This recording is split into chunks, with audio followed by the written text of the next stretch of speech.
Season season देखते हैं। Season अंग्रेजी? जी सर। सीजन हाँ जी मैं देखता हूँ, लेकिन अब काफी अरसे से कोई देखा नहीं। लास्ट जो देखा था पूरा कंप्लीट वो देखा था, एजेंट्स ऑफ शील्ड देखा था लास्ट। सर लॉस्ट देखें सीजन, LOST लॉस्ट। अच्छा, तो किस पे तुम लोग देखते हो, यूट्यूब वगैरह पे या कैसे, या ये कोई स्ट्रीमिंग सर्विस वगैरह पे? सर टोरेंट मिल जाते हैं सर इनके। अच्छा अच्छा अच्छा। मैंने मुफ्ता। सीजन्स में एजेंट्स ऑफ शील्ड देखा है। ये जो इसके हैं मार्वल के वो सारे देखे हैं, यानी Iron Fist, Daredevil. Pakistani Money Heist देखा है आपने सर? कल मैंने तस्वीर देखी है, सर कल आयरन फेस्ट अच्छा है। कल तस्वीर मैंने देखी है, तो तस्वीर पे तो लोगों ने काफी बुरा भला कहा हुआ है ट्विटर पे। सर देखे देखिए, ना, अब ये कर क्या रहे हैं, समझ नहीं आती। पाकिस्तानी ड्रामाज इतने अच्छे अच्छे होते हैं, ये किस तरफ जा रहे हैं। एक तो ये कहते हैं कि अर्तुरुल ले आए हो तो आप ये कर रहे हो वो कर रहे हो, उसको बुरा भला वही कहते हैं। और दूसरी तरफ ये नकलें कर रहे हैं किस्म की, सीधी सादी। यार दरअसल ना वैसे एक इम्पोर्टेंट बात ये है, वो ये कि मसलन मनी हाइस्ट जो है ना वो काफी सारे लोगों ने नहीं देखा होगा, ऑल्दो के नाम काफी सारे लोगों ने सुना होगा, लेकिन मनी हाइस्ट लोगों ने देखा नहीं होगा। तो मेरा अपना ओपिनियन वैसे ये भी है कि आप ओरिजिनलिटी ज़रूर होनी चाहिए काम में, लेकिन अगर आप किसी किए हुए काम को अगर आप अच्छे तरीके से दोबारा कर लेते हैं इन अ लोकल कॉन्टेक्स्ट, तो उसमें कोई बुराई नहीं है वैसे। यानी आप यूँ कह लें कि काफ़ी सारा सेगमेंट जिसने उसको नहीं देखा हुआ ना, एटलीस्ट वो एंटरटेन हो जाएगा। मसलन सर बुराई नहीं है इसमें, लेकिन यही लोग जब वो टर्किश ड्रामे को इतना बुरा कह रहे हैं कि लोगों ने उसे अच्छा कहा है, कि वो उसको अच्छा कह के इनके ड्रामे जो ये दिखा रहे हैं आजकल उसको थोड़ा बुरा कह दिया, तो उस पे इनका जो रिएक्शन था वो भी आपको पता ही है। चलो बस ये मैं आपको एक बात सुना दूं, लेकिन ये है कि इसके बाद हम कंटिन्यू करते हैं। एक अंग्रेजी मूवी थी मोमेंटो के नाम से। अगेन ये बात है कोई 2000 आई थिंक 6-7 की, और मूवी उससे भी पुरानी है, 2003-4 की होगी शायद। तो फिर लेटर ऑन एक मूवी आई थी इंडियन, गजनी के नाम से, आमिर खान की ना।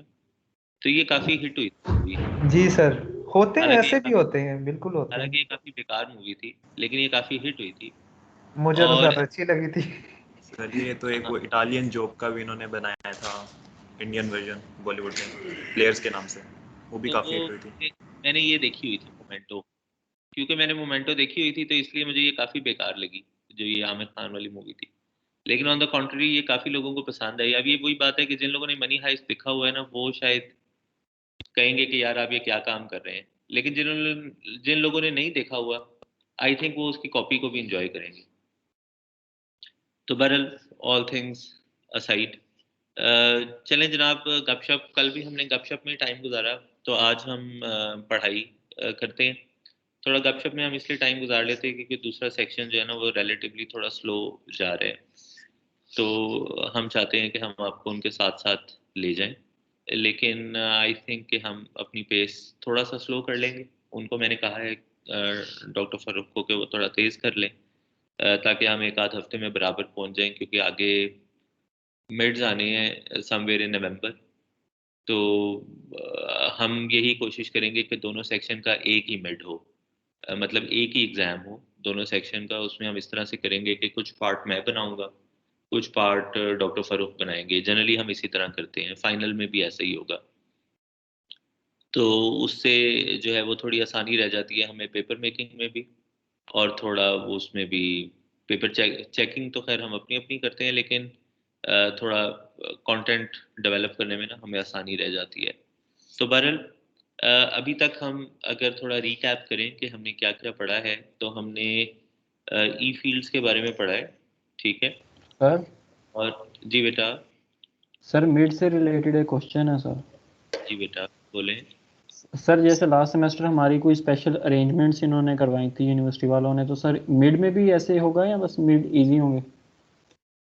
स्पेशल अरेंजमेंट से क्या मुराद है बेटा? सर मतलब कुछ टीचर्स थे जिन्होंने कहा था कि आपका कैमरा है जो इस तरह होना चाहिए और स्क्रीन की तरफ नहीं देखना, और रूम पूरा मतलब विजिबल होना चाहिए, ये सब चीज़ें। अच्छा चलो यार, वैसे तो ये रिकॉर्डिंग हो रही है, लेकिन ये है कि आपको क्या लगता है कि उसका कितना फायदा हुआ था? सर वो डर तो था ना सर एक टीचर का। ये अच्छी बात कर दी है सर आपने। मेरा तो कोई अब ख्याल नहीं। टेंशन खत्म। सर काफी अब तो बल्कि आप एक्सपीरियंस हो गए हैं इस काम के कि आपने कोई काम कैसे करना है। यस। तो आई हाँ, तो आई थिंक कि ये, या मैंने आपको बताया ना, मेरी बिल्डिंग में कुछ लोग रहते हैं, स्टूडेंट्स हैं, तो एक ही कमरे में अपना अपना लैपटॉप खोल के वो एग्जाम दे रहे थे, तो वो आगे शीटें एक दूसरे को पास सर करते वो जाएं। आईएसटी की थे। तो जी जी, आईएससी के बेटा, आईएससी के थे। वो स्पेशली जो है वो हॉस्टल वापस आए थे, यानी हॉस्टल या अपार्टमेंट में वापस आए थे स्पेशली, क्योंकि फाइनल एग्जाम्स, तो ये घर में तो ये काम हो नहीं सकता था। तो खैर अभी कोई ऐसी इंस्ट्रक्शन नहीं आई, अभी अभी आज बस ये ईमेल आई है कि हम ना वो कर लें, यानी 28 तक कहा है कि वो डेट शीट बना के आगे फॉरवर्ड कर दे डीन ऑफिस को। तो I think probably it would be somewhere in November. सिर्फ एक बात ये है कि 2 OSTs की बजाय they would be only 1 mid. तो इस तरह से सिचुएशन है। अच्छा जनाब, हम लोग चैप्टर नंबर 4 पढ़ रहे हैं। अभी तक हमने इलेक्ट्रिक फील्ड्स के बारे में पढ़ा है, ठीक है। और ये जो इलेक्ट्रिक फील्ड्स हैं दे आर स्टैटिक फील्ड्स, ठीक है।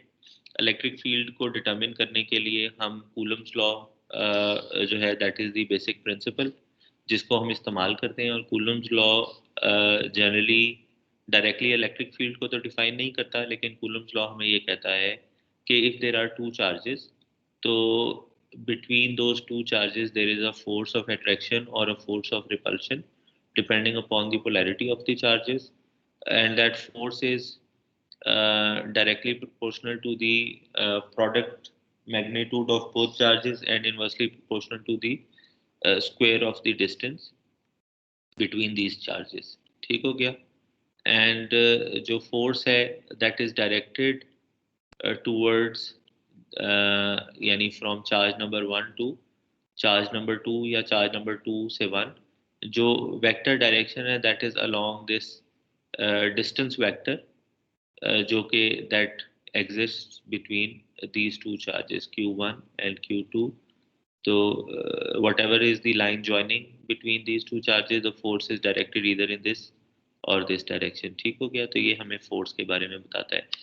कूलम्स लॉ को आगे हम इलेक्ट्रिक फील्ड डिटरमिन करने के लिए इस तरह से इस्तेमाल करते हैं कि we know that electric field intensity is defined as force per unit charge present at any location within some charge distribution. ठीक है। और इस रिलेशन के हवाले से देन वी से कि electric field at any point due to any charge in space is actually equal to Q over 4 pi epsilon naught R square, या इसको मैं R क्यूब कह देता हूँ, and R vector. And now this Q is the source charge. ठीक है। तो electric field at any point P within a coordinate system या 3-dimensional space is due to some source charges which are present in that environment, and the value of the electric field intensity is source charge divided by 4 pi epsilon naught R cube, and the direction of this electric field line is along the radial या along the distance vector या line between the source charge and the destination observation point। ठीक है। तो now again coming back to quiz number 2, जिस point जो point P है, it is not necessary that there is some charge। ठीक है। it is not necessary। कैसे लिखूं? point P जो है इसके ऊपर कोई कंडीशन नहीं है। ठीक है। I do not know how to write it, लेकिन चले प्रॉब्ली इट मेक सेंस। तो अभी तक हमने यहाँ तक हम पहुंचे हैं। उसके बाद हमने क्या किया कि हमने electric field intensity due to a line charge, due to a surface charge and due to a volumetric charge body, ये चीज़ें हमने पढ़ी हैं। ठीक है। जो चार्ज डिस्ट्रीब्यूशन है that is rho L which is charge per unit metre, rho S charge per unit metre square, and rho V charge per unit metre cube. ठीक है। तो this is how it is. Okay. आज हम कुछ पढ़ने जा रहे हैं which is called electric flux density, ठीक है। तो I just want to ask you कि आपको क्या लगता है व्हाट इज़ इलेक्ट्रिक फ्लक्स, या फ्लक्स लाइन किसको बोलते हैं? What do you know about electric flux?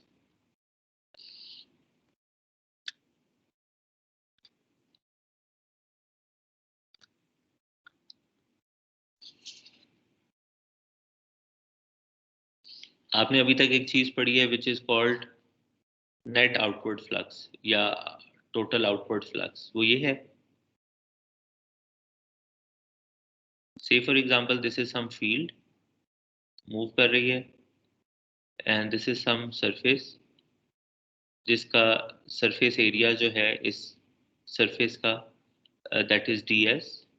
तो if you want to determine that how much flux is passing through this particular surface, या how much flux is cutting through this surface, तो you determine this, ठीक है, psi, which is called total flux, and उस definition से ये जो vector A है, ठीक है, this should be something called as flux density, right? ऐसे ही है ना? तो flux per unit area when multiplied by total area, this becomes flux, ठीक है। तो इसका मतलब ये हुआ कि जो ये चीज़ है it should B flux density, सही हो गया, this should be flux density.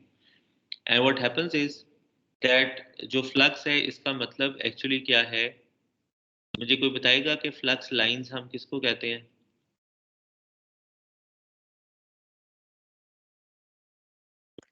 Sir magnetic field lines जो एक यूनिट एरिया से क्रॉस करती हैं।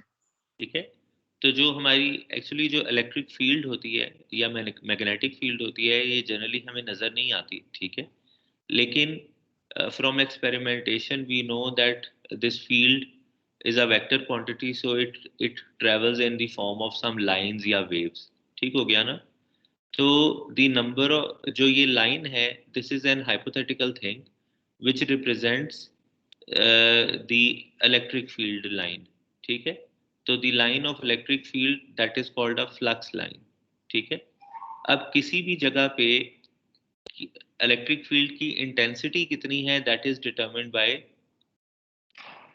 दिस वेक्टर ई, लेकिन किसी भी जगह पे कितनी number of field lines exist करती हैं, ठीक है, ई फील्ड की कितनी लाइंस किसी जगह पे एग्जिस्ट करती हैं, that is generally defined by a vector which is called flux density,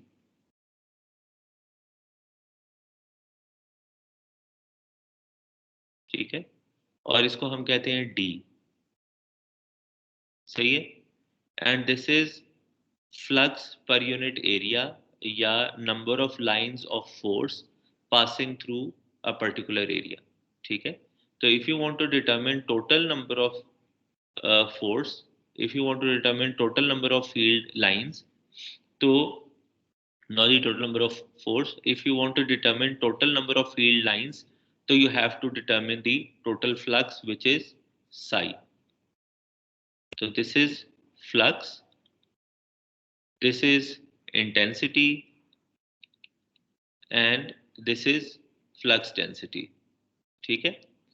अब एक लॉजिकल सी बात है वो ये कि जो फ्लक्स डेंसिटी है या जो यानी either E should be directly proportional to D या D would be directly proportional to E, it would be same thing. उसकी वजह ये है कि किसी भी जगह पे जितनी ज़्यादा इलेक्ट्रिक फील्ड इंटेंसिटी होगी इसका मतलब ये है कि उस जगह पे इलेक्ट्रिक फील्ड की लाइंस उतनी ज़्यादा है, ठीक है, या जिस जगह पे जितनी ज़्यादा इलेक्ट्रिक फील्ड लाइंस मौजूद होंगी उतनी ज़्यादा इलेक्ट्रिक फील्ड इंटेंसिटी होगी, ठीक है। तो हम क्या करते हैं, again we define D is directly proportional to E, so we say D is equal to epsilon naught E, ठीक है। वेयर एप्सिलॉन नॉट क्या है, what is this? Permittivity of free ठीक है, परमिटिविटी। अगर हम इसको, अब इस फॉर्मूले को जो हमने यहाँ पे लिखा है जो कि कूलम्स लॉ से आया है, अगर हम इसको डी में कन्वर्ट करें तो इसका मतलब है कि हम खाली इस फॉर्मूले को परमिटिविटी से मल्टीप्लाई कर देंगे, राइट? ऐसे ही है। तो हमारे पास जवाब क्या आएगा, Q over 4 pi R square और यहाँ पे ए आर वैक्टर। मुझे प्लीज देख के बताएंगे कि इस फॉर्मूले में और इस फॉर्मूले में वैल्यू वाइज तो परमिटिविटी का फर्क है, लेकिन वैसे एक्सप्लेन करेंगे कि इसमें अब क्या फ़र्क पड़ा है, क्या ऐसी चीज़ थी जो कि यहाँ पे हमारे पास मौजूद थी और इसमें वो चीज़ एग्जिस्ट नहीं कर रही, तो कैसे एक्सप्लेन कर सकते हैं इस बात को?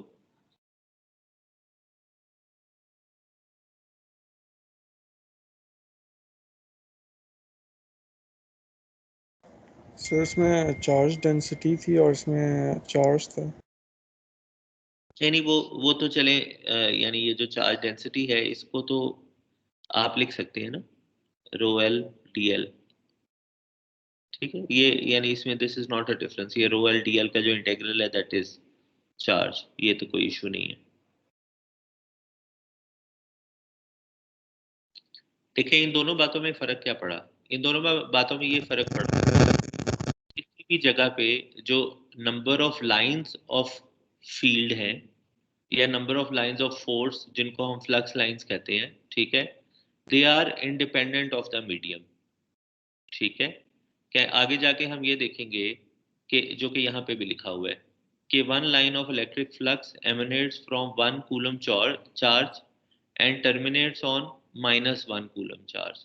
ठीक है, इसका मतलब ये हुआ, say for example you have a positive charge, you have a negative charge, तो you have one line of electric field. ठीक है, बात समझे? Number of flux lines, yes sir. ठीक है, इक्वल टू 1। अब से फॉर एग्जांपल ये जो चार्ज है, अब हम कैपेसिटर की एग्जांपल ले लेते हैं।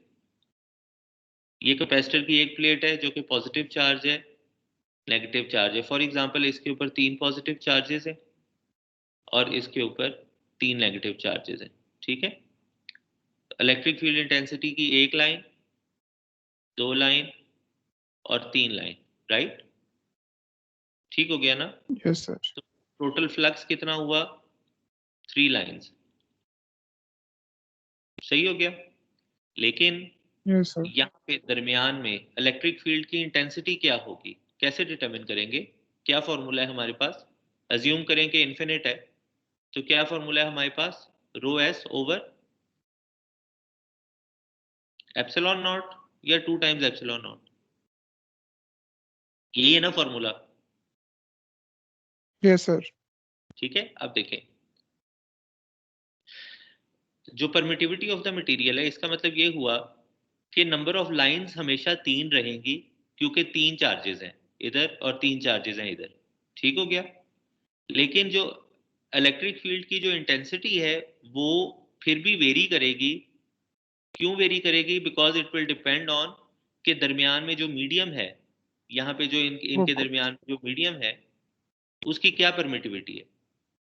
अगर इनके दरमियान में एयर होगी, ठीक है, अगर इनके दरमियान में एयर होगी तो इलेक्ट्रिक फील्ड की इंटेंसिटी डिफरेंट होगी। अगर इनके दरमियान में आप कोई इंसुलेटिंग मटेरियल रख देते हैं, कोई प्लास्टिक रख देते हैं, तो इसकी डिफरेंट होगी। अगर इसके दरमियान में आप कोई इलेक्ट्रोमैग्नेटिक मटेरियल या इलेक्ट्रिक मटेरियल रख देते हैं तो इलेक्ट्रिक फील्ड की इंटेंसिटी डिफरेंट होगी। ठीक है, लेकिन जो नंबर ऑफ लाइंस हैं वो 3 ही रहेंगी क्योंकि 3 पॉजिटिव चार्जेस हैं, 3 नेगेटिव चार्जेस हैं। बात समझे कि नहीं समझे? Yes sir. ठीक है, तो जो इलेक्ट्रिक फ्लक्स डेंसिटी है या जो टोटल फ्लक्स है, ये हमें इस बात की रिप्रेजेंटेशन देता है कि किसी भी जगह पे कितने चार्जेस होंगे।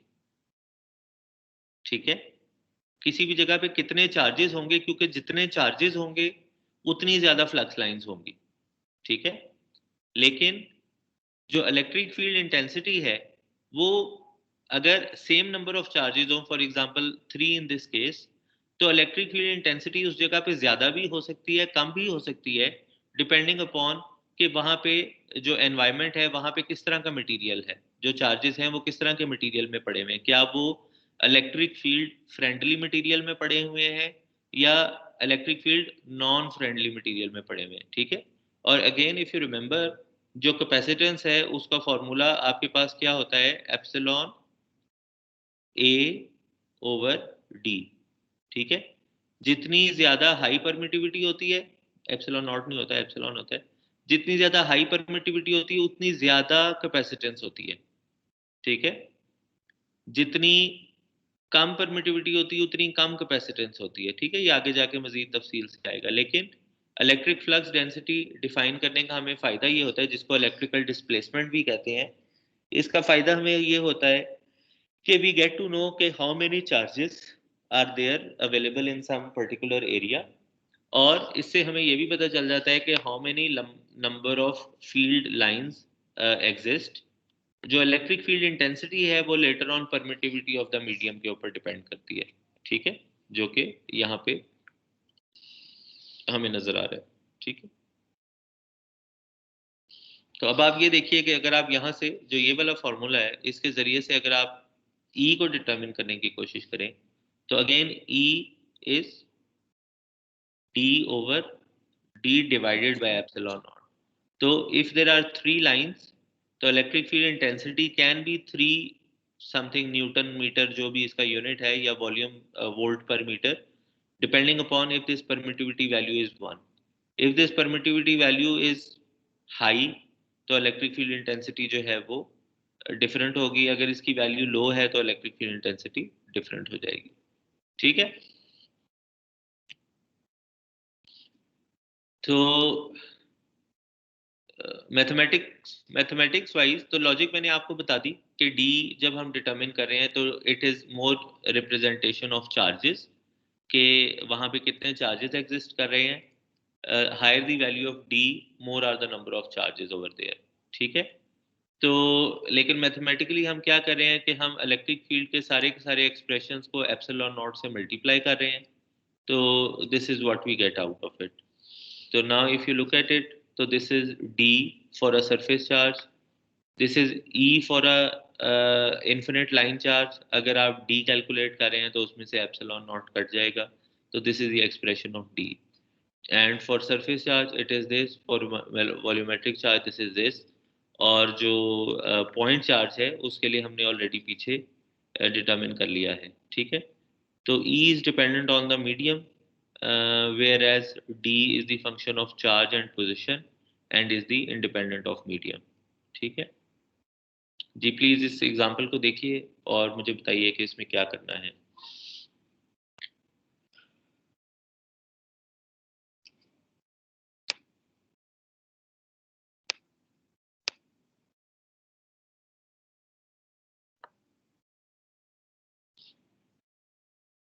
क्या पूछा गया इस एग्जांपल में, क्या करना चाह रहे हैं? सर डी फाइंड करना है 0.403। सर तो इलेक्ट्रिक फील्ड निकालेंगे ना। जी ठीक है, आपके पास एक पॉइंट चार्ज है और एक लाइन चार्ज है, तो टोटल कितनी फील्ड होंगी? तो सर 2 निकालेंगे ना, दोनों ऐड हो जाएंगी। जी ठीक है, बिल्कुल ऐसे ही, ठीक है। और जो लाइन चार्ज है वो ऐसे सर पड़ा हुआ है लेकिन वाई ऊपर, और जो पॉइंट चार्ज है वो यहाँ पे। जी बेटा। सर जो पॉइंट चार्ज की फील्ड है वो तो एक्स एक्सिस पे है ना, और जी लाइन चार्ज वो तो वाई एक्सिस पे है, जी तो बेटा। Add up. बेटा आपने देखें, जो आपने डी कैलकुलेट करना है वो इस पॉइंट पे करना है ना। यस सर, ओके ठीक है, सर। तो अगेन आपको इस पॉइंट से तो आर निकल आएगा, ठीक है। अगेन ये जो लाइन चार्ज है, लाइन चार्ज का जो फॉर्मूला है उसके लिए आपको रो चाहिए। मुझे नहीं पता ये इन्फिनिट है या फाइनाइट है, अलोंग वाई एक्सिस है तो मेरा ख्याल है कि इन्फिनिट ही कंसिडर कर रहे होंगे। तो अगर पिछली स्लाइड देखें तो उसमें जो इलेक्ट्रिक फील्ड है that is something I guess rho L over 2 pi rho है या 4 पाई रो है, देख लीजिए, ये रो एल ओवर 2 पाई रो, ठीक है। तो सिर्फ आपको ये डिटरमिन करना है कि अब आप ये देखिए कि जो रो होता है eight any point that is the perpendicular distance from Z axis, ठीक है, क्योंकि लाइन यहाँ से शुरू हो रही है, तो वी हैव टू सी कि इन्होंने रो कैसे कैलकुलेट किया हुआ है, सिर्फ हमें वो देखना है, ठीक है, क्योंकि जनरली हम लाइन के ऊपर डी एल डिफाइन करते हैं, तो that is what we need to know कि इन्होंने रो एल कैसे डिटरमिन किया हुआ है, वो एक थोड़ी इसमें ट्रिकी बात होगी, बस और कुछ नहीं। तो what he said is कि जी now there are two options, one is DQ which is अब ये इलेक्ट्रिक फील्ड से डिटरमिन नहीं करे, डायरेक्टली फ्लक्स डेंसिटी आ गई है। तो one is for point charge which is this one, the other one is for line charge। तो point charge के लिए आपने, जैसे मैंने आपको कहा कि आपने वेक्टर डिटरमिन कर लिया, this is for line charge, और लाइन चार्ज के लिए आपने ए रो डिटरमिन किया, ठीक है। ए रो आपके पास क्या आया, again location of this point, और जो जैसे मैंने आपको कहा था कि rho is the distance from Z axis, तो ओरिजिन से उसको ले लिया, दिस इज ए रो, और जो मैग्नीट्यूड है रो का, again that is whatever is the magnitude of this vector, ठीक है, from this point to this point। तो यहाँ से आपके पास dl आ गया which is this, and dq already आपके पास आया हुआ है ये, ठीक है। तो eventually you got this vector, तो this is total flux density, ठीक है। ये भी इसी तरह की चीज है।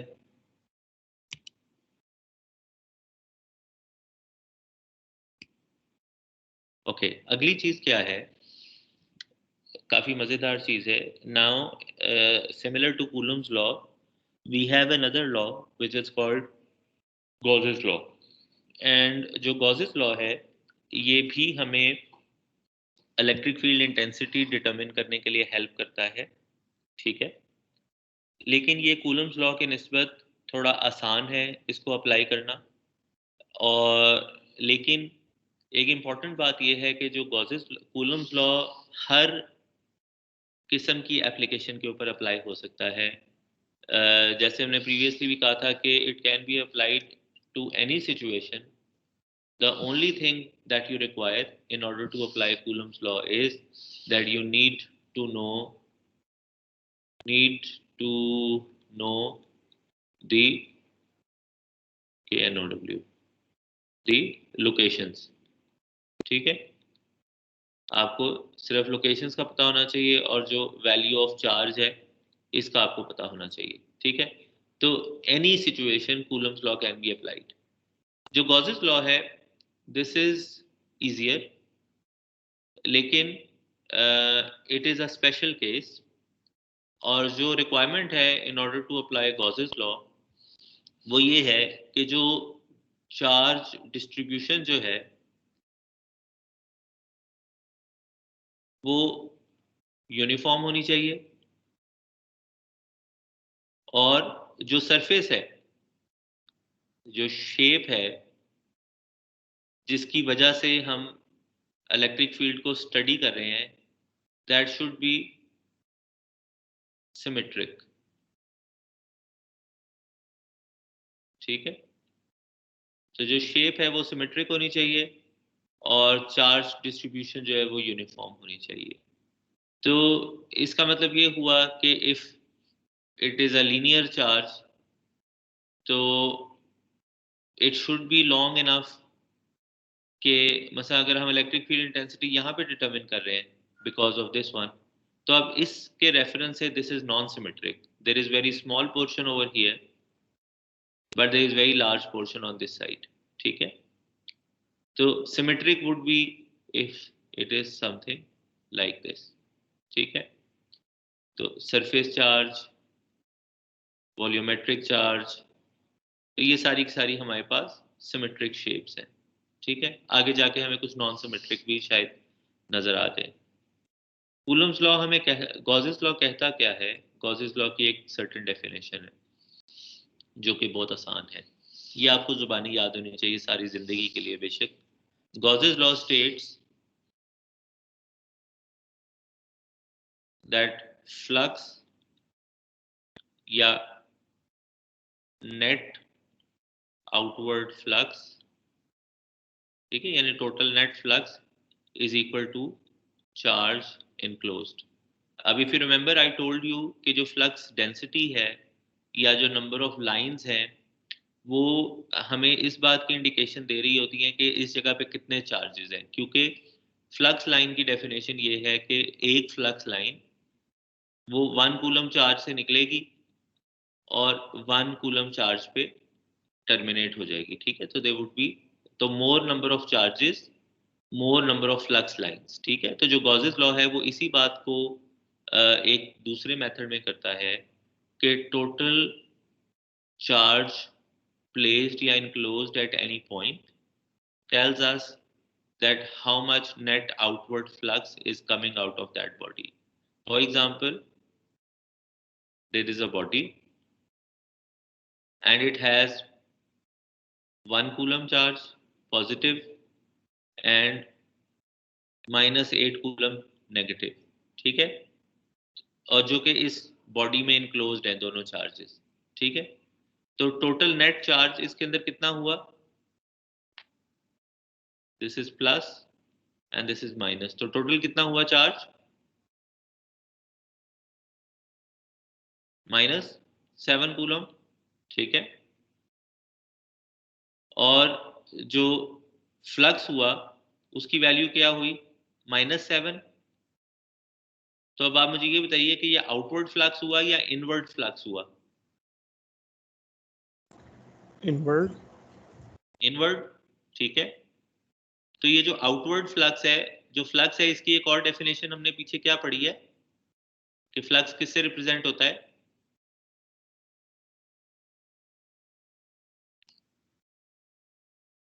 इफ यू रिमेंबर आप लोगों ने क्या कहा था, del dot D is divergence, और जो डाइवर्जेंस थी उसकी एक और डेफिनेशन क्या थी, total outward flux, net outward flux per unit volume when volume tends to 0। ऐसी बात ही थी ना, यही आपने पढ़ा था ना, जी सर। ऐसे क्या। तो अब आप ये देखिए कि ये जो नेट आउटवर्ड फ्लक्स है ये क्या है, इट इज दिस साई ना, हाँ या नहीं, जी सर। ठीक है। और जो डाइवर्जेंस थ्योरम था वो हमें क्या कहता था,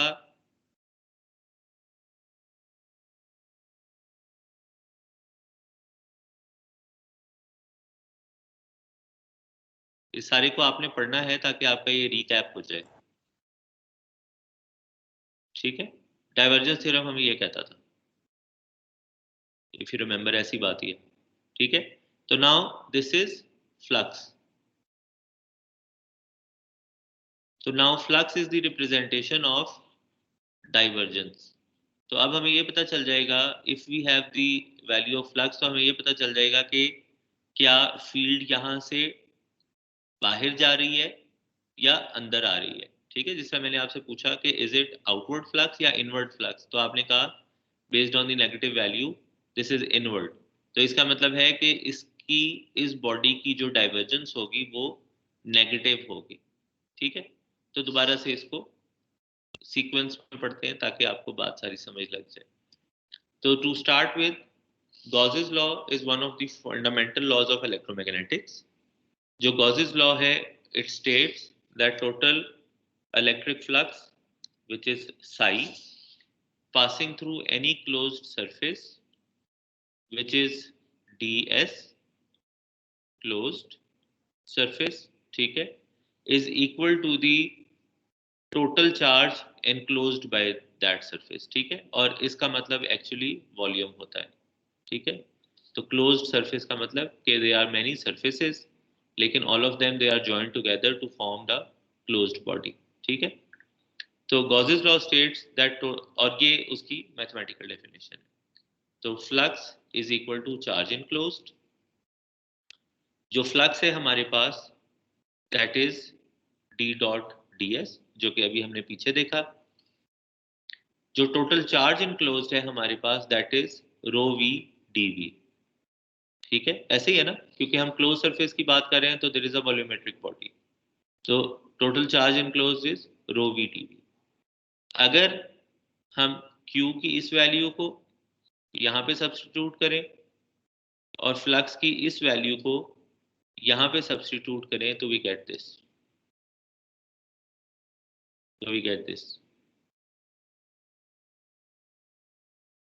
ठीक है।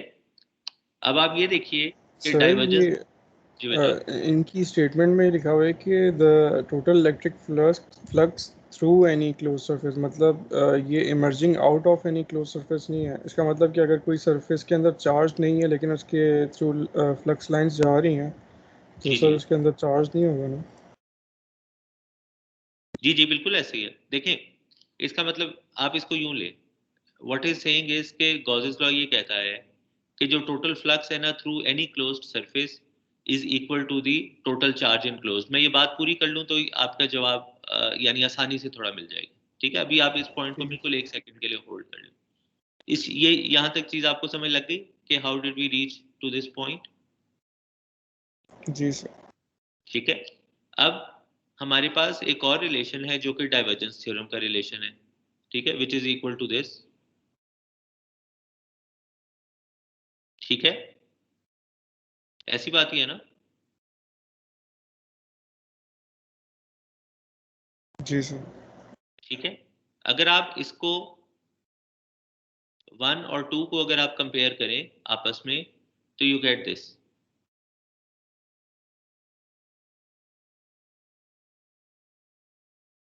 ठीक है, ठीक है।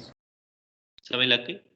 अब this is a very very important equation, very very important equation. Del dot D is equal to rho V. Again आपको ये जुबानी याद होनी चाहिए, ठीक है। This is a very important equation. और ये आपको कह क्या रही है? This is by the way first Maxwell equation. There are 4 Maxwell equation जो कि इलेक्ट्रोस्टैटिक फील्ड्स को देखती हैं, बल्कि इलेक्ट्रिक और मैग्नेटिक दोनों फील्ड्स को देखती हैं। देयर आर 4 मैक्सवेल इक्वेशंस, उसमें से this is the first one. और इस मैथमेटिक्स को देखते हुए इसकी डेफिनेशन ये है कि divergence of electric flux density is equal to the charge enclosed, is equal to the volumetric charge density, sorry. ठीक है, divergence of electric flux density is equal to volumetric charge density. Okay, now I ask you this question, जो आपका सवाल था, ठीक है, उसको हम बिल्कुल एंड में। This is a closed body, volumetric body. से फॉर एग्जांपल इसके अंदर एक चार्ज पड़ा हुआ है, ठीक है। तो if I want to ask you कि क्या इलेक्ट्रिक फील्ड यहाँ से, if I choose a point over here inside this body, point P, ठीक है, and I want to calculate the divergence of electric field, तो आपका क्या जवाब होगा कि क्या डाइवर्जेंस पॉजिटिव होगी, नेगेटिव होगी या जीरो होगी?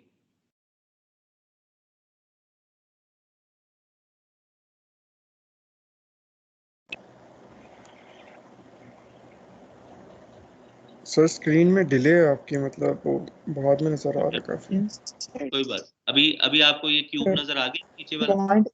जी सर। जी, अब मैं आपको कह रहा हूँ कि ये एक बॉडी है, इसमें एक चार्ज पड़ा हुआ है रो वी, ठीक है, वॉल्यूमेट्रिक चार्ज है, और इस बॉडी के अंदर एक पॉइंट पी है। इस पॉइंट पे मैं डाइवर्जेंस कैलकुलेट करना चाहता हूँ।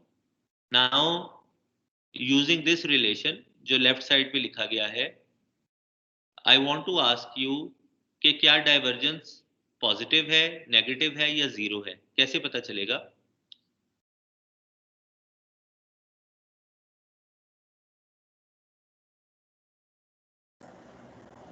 सर इसके साइंस है।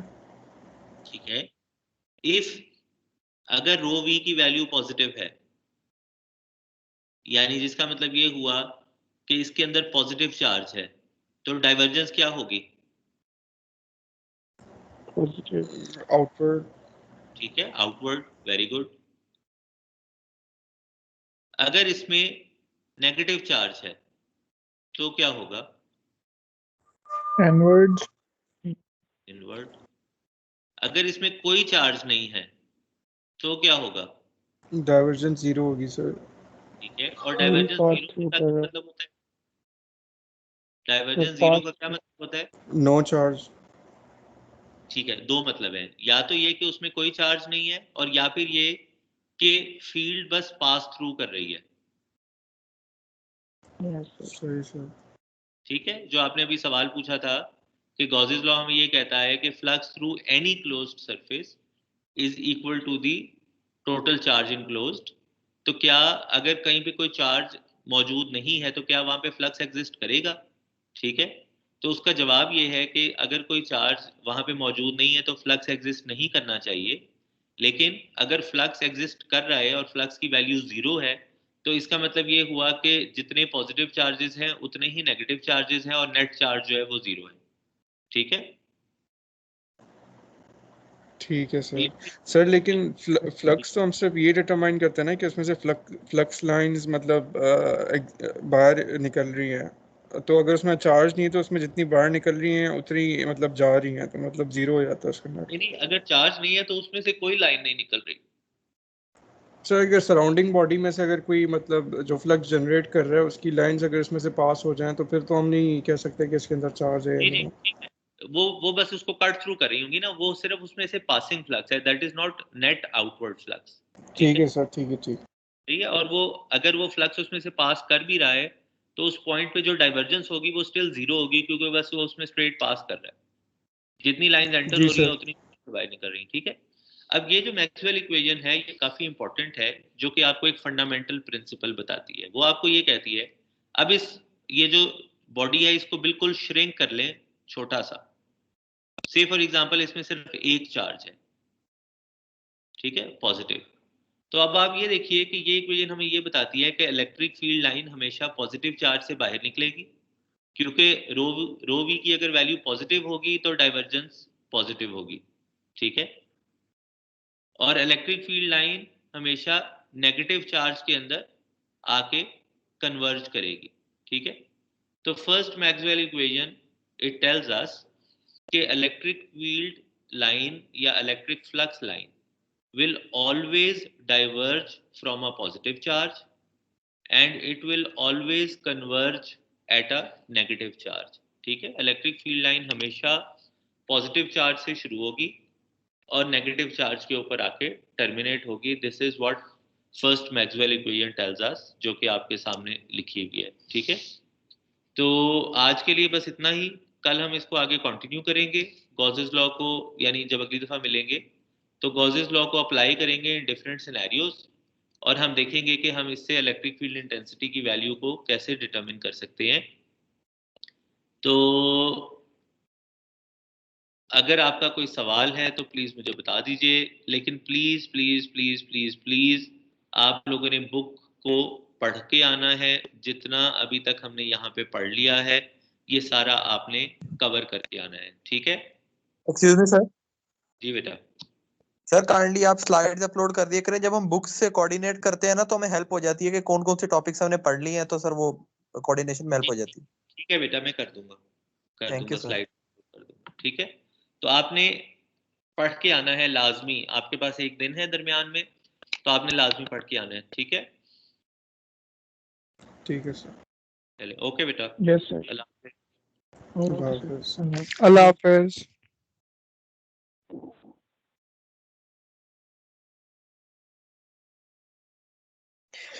अल्लाह हाफिज। गुलबाज कैसे हो? अल्हम्दुलिल्लाह, आप सुनाएं। हाँ हाँ, प्लीज भाई प्लीज प्लीज। प्लीज यार आज ना। बिल्ली है तुम्हारे पास? बिल्ला। बिल्ला है? कौन सा है? हाँ। हैं? ओ मेहर भाई के पास ना 4-5 बिल्लियां बिल्ले हैं, वाइट छोटे फ्लफी बड़े। कैट है। एक उनकी कल मर गई है। अच्छा यार एक हाँ मुझे ले दे। पता नहीं से पर्शियन कहते हैं। खुद हाँ बोल नहीं ले ली। नहीं बिल्ली चाहिए, बिल्ला तो है मेरे पास। ले देंगे तुझे। बच्चे चाहिए तुझे? ये तो मुझे तुम ही वो लग दवा रहे से हो। निकाल नहीं भाई, ये मोहम्मद बिन कासिम के सोल्जर है।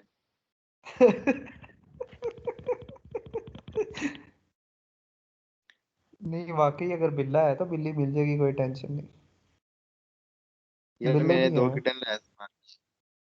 मर गए हैं? हम्म। ध्यान किया करो। मोशन।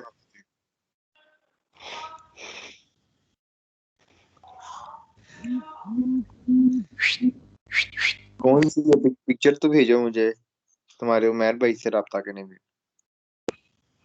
सब्र कर, देखता हूँ अगर मेरे पास होगी कहीं तो भेज देता हूँ। यार ऐसे अब आप दोनों पियां गा रहे हो, मैं आपका नहीं गा मेरे दिया पास हूँ। तस्वीरें हुई अगर है, मैं भेज देता यार हूँ। मैं पहले मैंने आपका गाइड्स का एक्सपेंड किया बिजनेस, अब जी आपका बड़ा बीमा करो। एक्सपेंड किया तूने तो कराची तक पहुंचा दिया। वो वापिस उल्टा आप आ गया तब मैं क्या करूँ। नुकसान करा दिया। यार इनबॉक्स में करो बात जाके, आप लोगों ने जो डाला चल ओके यार, चल, अल्लाह हाफिज़ यार। अल्लाह अराई हाफिज फतह करने आ गए हैं पाकिस्तान। यार आप जाओ यार, आपको तो आती नहीं है, पता नहीं कैसे पठान हो बयान आप। के साथी आ गए। ये एलेक्स भट्टी तो चुप करे ना, ये जो भट्टी साहब है। ये एलेक्स भट्टी बड़ा काम का बंदा है। यार जरिया अ, पे तुझे ये बोला है ये कि डबल ऐसी डबल गंदी गाली नहीं डबल निकालनी है। इससे डबल डबल काम ले सकता है बंदा। पढ़ाई में भी और हाँ। चुप करो यार, रिकॉर्डिंग हो रही है फिलहाल। रमजान की सहरियां बहुत अच्छी गुजरी। हाफिज। यार जरियाब अपने बाबा नान को समझाओ ना, वो तंग किया करे। यार ये ना कोई और ही चक्कर ओके है। बाय।